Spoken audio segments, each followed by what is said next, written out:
update ng bayan, maasahan anumang panahon.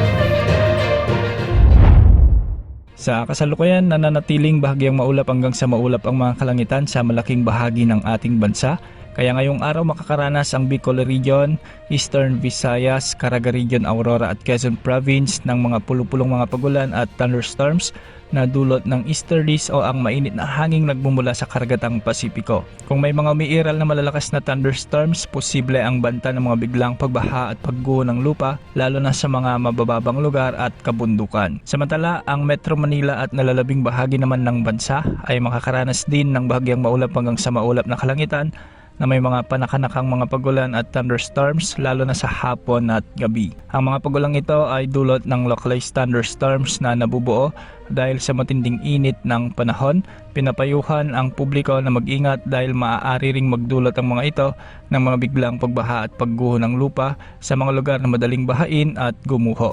Sa kabila nito, patuloy pa ring nararanasan sa bansa ang tinatawag nating monsoon break, kaya asahan ang magiging mainit at malinsangan ng panahon sa maraming lugar sa mga susunod pa na araw. Gayunpaman, hindi pa rin dapat isantabi ang posibilidad ng mga biglang pagkulog, pagkidlat at malalakas na buhos ng ulan sa ilang lugar pagsapit ng hapon at gabi. Samantala, patuloy naman nating minomonitor ang bagyo sa labas ng ating area of responsibility. Ito ang Typhoon Bavi na nasa silangang bahagi ng karagatang Pasipiko.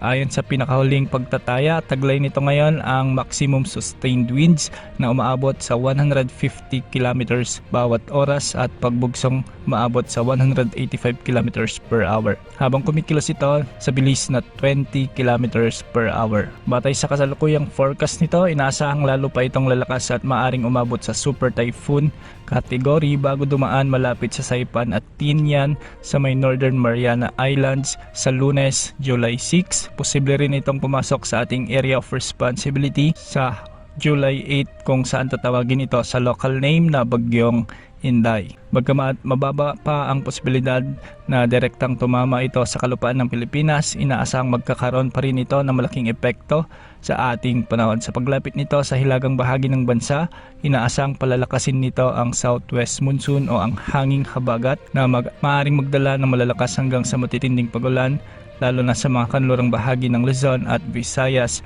simula sa kalagitnaan ng susunod na linggo. Posibleng maranasan ang pinakamalakas na epekto ng habagat mula Huwebes hanggang sa susunod na weekend, kaya pinapayuhan ng publiko na maging handa sa banta ng mga bagbaha, biglang pagtaas ng tubig, pagguho ng lupa at iba pang panganib na dulot ng tuloy-tuloy na pagulan. Mahalagang tandaan na ang lakas, galaw at magiging epekto ng bagyong tatawagin nating Inday ay maaari pang magbago habang ito ay kumikilos sa karagatan, kaya naman patuloy na mantabay sa ating mga weather bulletins.